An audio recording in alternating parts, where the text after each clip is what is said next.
Hello and welcome to another BWhacker review. Today we are going to be taking a look at Ross Chastain's Busch Light Flannel Chevy from 2024. As always, take a look at the box. Once again, you have the generic Lionel Racing box for 2024, NASCAR Cup Series, Lionel Racing, 21 plus. Render of the car right there, standard finish, 2024. Made a total of 504 of these things. NASCAR Cup Series, standard finish, Lionel Racing, NASCAR Cup Series. Register your car in Lionel Garage, and you, of course, have your copyright and such on the bottom of the box. Here is the car itself.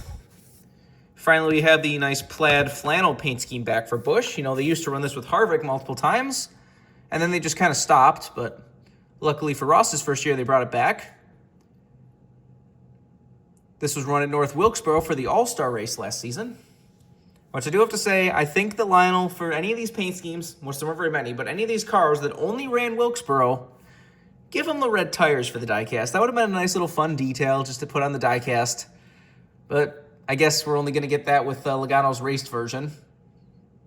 And then probably Austin Dillon's less deserved race version from Richmond. I think we'll have some red tires too, but so that would have been a really cool detail. I'm trying to think if there's really any other cars that they made that only ran the All-Star race, diecast-wise, but I said that would have been a really cool thing to do.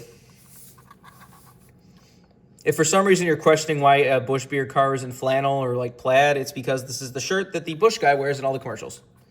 So most people probably knew that, but there's at least somebody out there that was like, why does it look like that? That doesn't make sense for Busch.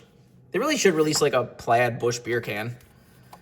That'd be kind of funny. I don't know. That whole car is just coated from top to bottom in a nice plaid flannel texture kind of color. Does still have the Busch sponsor mountains.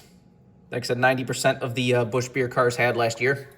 So there's very few, like the Peach car didn't have it. I forget, remember, maybe the Croc car didn't have it. I don't remember. But anyways, let's get down to sponsors. On the hood, you have Busch Light, brewed in the USA. Got Chevrolet Camaro's ZL1, number 1, and Trackhouse. Got Busch Light down the side. Got Worldwide Express, Moose, and Kubota. Jockey in front of the rear wheel. Got Wendy's on the C post, Siemens and Chevrolet on the B post. Ross Chastain's name with the Melon Man on the name rail right there. Worth pointing out that this car is supposed to have a chrome red edge to the number, like although, most of the Busch cars had chrome edges to the numbers last year. I'm not sure why Lionel missed it on this one, because they have been getting it correct on like every single diecast so far. Pretty sure this is literally the only one they didn't get right. Not really sure what happened there, but oh well. On the back, you have Busch Light, Chevrolet Camaro ZL1, number 1, and Quaker State. Got Race for the Mountains on the deck lid and Busch Light on the roof. This is number 330. Got the same stuff down the other side as usual. Take a look under the hood. Got a Chevy bow tie under there. There's the engine detail if you want to see that. Obviously no deck lid. The roof flaps, of course, do open. And there's the underside of the car if you want to see that. Once again, not a whole lot to talk about with a car like this, just another really cool special paint scheme.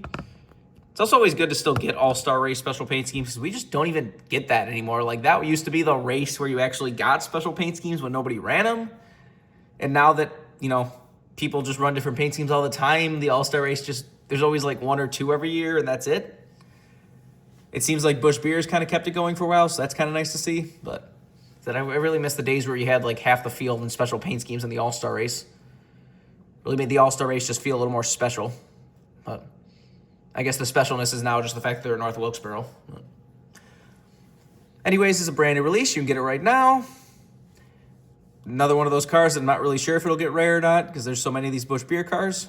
I think Harvick's flannel car might be rare, so maybe this one will get rare too. You never know. Remember, for all of your diecast needs, you can go to circlebdiecast.com, and if you use the code BWhack, you can get $5 off shipping on any order over $30. So go check that out if you want anything. But I think that's pretty much all there is to say. This has been a review of Ross Chastain's Busch Light Flannel Chevy from 2024. Hope you enjoyed, and thanks for watching.